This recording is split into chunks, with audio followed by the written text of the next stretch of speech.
The following information and opinions expressed on the Sweet Divorce podcast do not constitute, nor are intended to be taken as legal advice. All content is generalized and for informational purposes only. Please contact our legal team or your own attorney for advice specific to your particular case. Thank you. It's Sweet Divorce. Hello, and welcome to this week's episode of Sweet Divorce Podcast. I am Rosario Burgos Santoyo, and this is my partner, Gretel Smith. And today we're going to be talking about fall sports. Yes, and Rosario, you are absolutely the expert on fall sports, I think. You've had 4 children that you are juggling with sports, a full-time mom, an amazing law partner. And how do you do it? Oh my goodness. Well, as well as I can. So let's talk about, in family law, a lot of times we have problems with extracurricular activities, right? Yes. So let's talk about that. What is the cost for sports? So sports could be really expensive, and there are a lot of things, I guess, that we could talk about because fall sports, my goodness, there are practice schedules, there are pickup schedules, there is game time, there is snack duty, there's managing, there's coaching, there are so many things associated with fall sports that I wrote a whole article about it. But for now, let's talk about how it applies to co-parenting, what you could do to make that season the best for your child and for the team and for your family. So when it comes to co-parenting, how do you afford to do these sports? So how do we do this? That's a hard question because more often than not, there is no language in the court order that specifies who is responsible for paying for extracurricular activities. Sometimes it says, okay, those that are agreed upon will be split evenly between the parties. Sometimes if it means a lot to one person and not to another person, then sometimes one party will agree to pay the entirety of the cost, to incur the whole cost, just because they really want Junior to play football or they really want, Sammy to be a ballerina. So depending on how strongly a parent feels about that particular extracurricular activity, it could affect the court order and whether it's silent on the cost or whether it says specifically that it is to be divided. So that's definitely something to consult your court order about if you're curious. Do both parents have to agree for extracurricular activities? Once again, it depends on the case, but usually if it affects the other parent's parenting schedule, and if you are going to rely on that parent for things such as practices and games, it is best to try your hardest to come to some sort of an agreement as to what extracurricular activities your kids are going to participate in. And then also see how it affects the parenting time, because I completely understand feeling that a specific sport, and I'm going to say baseball, just out of nowhere, it takes a lot of time. It is so fun to watch your child on the field doing something that he or she loves. That's just such a joy. It's one of the best things about parenting, to watch them just play. But it also takes up a lot of your extra time. Practices could be 2 to 3 times a week, in addition to games, which could also be 3 times per week. Sometimes it involves travel. For example, I'll be out of town this particular weekend for baseball.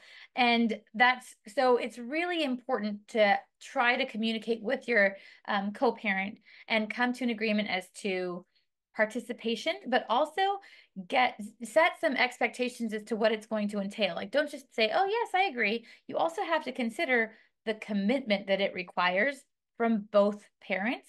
And I just want to stress both parents, because if both of you are on board, then it'll be a better experience, not only for you, but also for your child, most importantly for your child.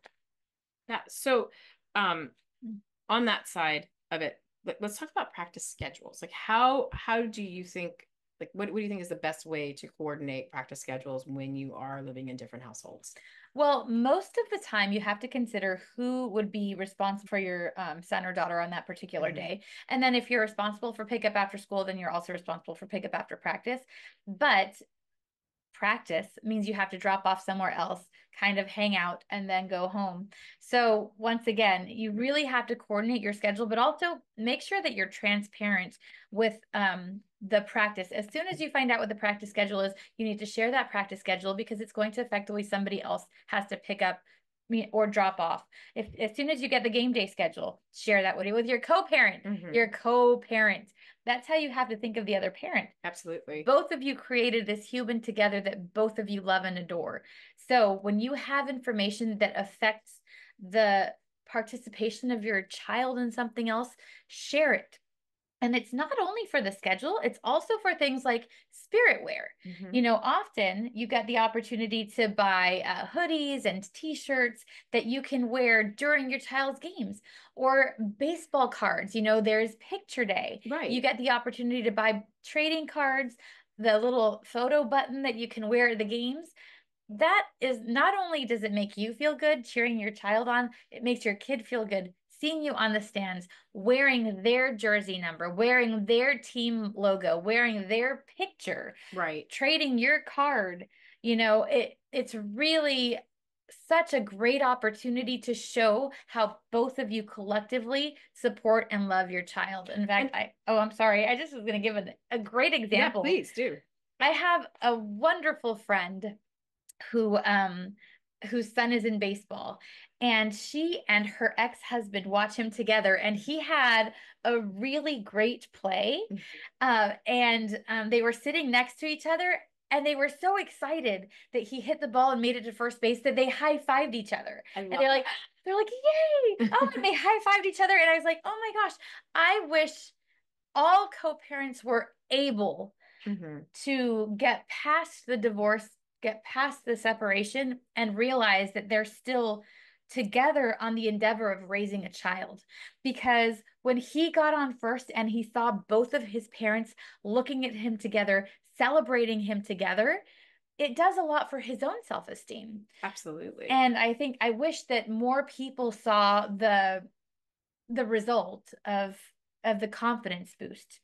I actually, absolutely. And I think it's almost, the competition is not between you and your co-parent. The competition is for your child on the field or whatever sport or activity they're participating in. And, when you withhold information, because, I'm going to have this information, he's not going to get it, or she's not going to get it.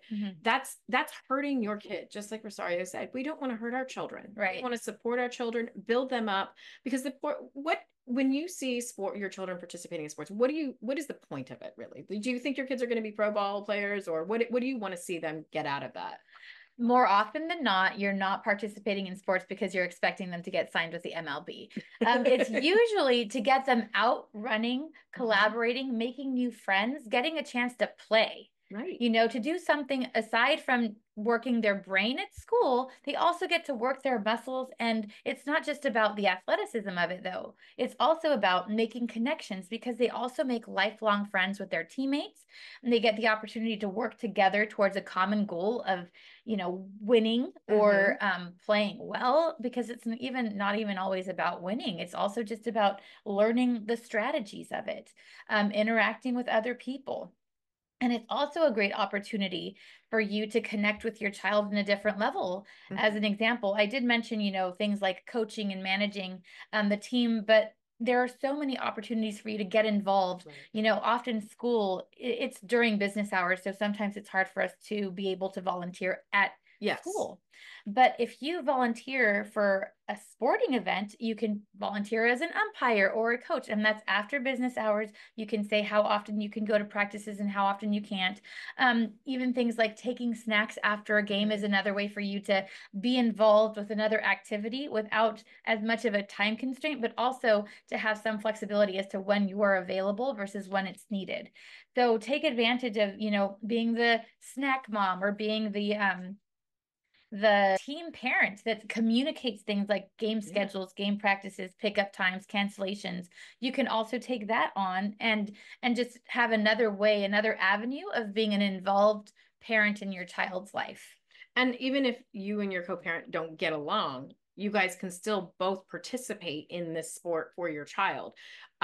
As Rosario just said, you don't have to always be in the dugout together, right? It can be as a snack coordinator, or as a schedule coordinator, or all these things that we can do. And it shows that you're there to support your child. And, for me, when I have one child in sports, I see it as a boost to self-esteem and confidence, and preparing them for, quote unquote, the real world when they go off to be adults and fly the nest. We want them to have that level of confidence and feel that they have, their parents behind them, supporting them 100%, regardless of whether they live together or not. Yes, exactly. So, yeah. And I think sports is a great way to do that. So do you have any other suggestions for parents maybe that are not able to get along very well, but they do want their children to participate? I think the best way to address parents that don't get along, make sure that you're always transparent. At the very least, share the information that you receive as soon as you receive it. Like I said, regarding game schedules, regarding practice schedules, picking up and dropping off. If you're going to need help with either of those things, make sure that that you communicate effectively and early, as soon as you have that information. Another point I think is sometimes coaches only take one parent's number. So if you can talk to that other coach, the coach or whoever's disseminating the information, say, hey, we're not together and I'd really like my other parent to also get this information. Can we make sure he or she's on the list? And I think that's a really important thing to also communicate, because sometimes we do forget, our schedules get busy. If you're using a co-parenting app, it's really important, as soon as you, like Rosario says, as soon as you get that schedule, just put it up on the calendar on the co-parenting app. It's going to be there. Or if you do share a calendar with your co-parent, put it up there as soon as you get whatever shared calendar, however you guys disseminate information to one another, put it up there so people can see it and know. Yes. And if it is hostile, maybe you can't sit side by side in the bleachers either, but you can sit on the opposite side of your co-parent if you don't want to sit next to them. But at least you can still participate. You are still both present, and you're still there when he turns to the stands to see, oh, is mom watching? Is dad watching? And you do often see them actually look at the stands like, oh, who's watching me? Did they see that? So it's just so important, such a confidence boost for kids. So another thing, what if you have two parents, one of them really wants this child to participate in the sport, the other one doesn't, and it's really a financial issue. Even if the order says you both split the cost, it's important, I think, for you to say that, not say, oh, I don't want you to participate in this sport, right? Just say, look, the cost is too much for me. And maybe working with your co-parent to come up with solutions to how that child can participate in the activity that they want to participate. What other suggestions would you have for when you're dealing with a situation like that? Maybe you're the parent that wants the child to be in a sport, but the other parent is just not even discussing it. So sometimes it could be cost prohibitive, but more and more often now there are things such as scholarships, sponsorships. More leagues are actually giving sponsorships to kids that want to play that can't necessarily cover the fee, because it is costly. In addition to the fee, and this is something to consider when you're discussing costs with the co-parent, is the equipment, because you are going to need, things like cleats, bats, gloves, uniforms, because in addition to the registration fee, which is a couple of $100s, you also have to have them ready to play on the field. So look and see if there are any scholarships available in that particular league.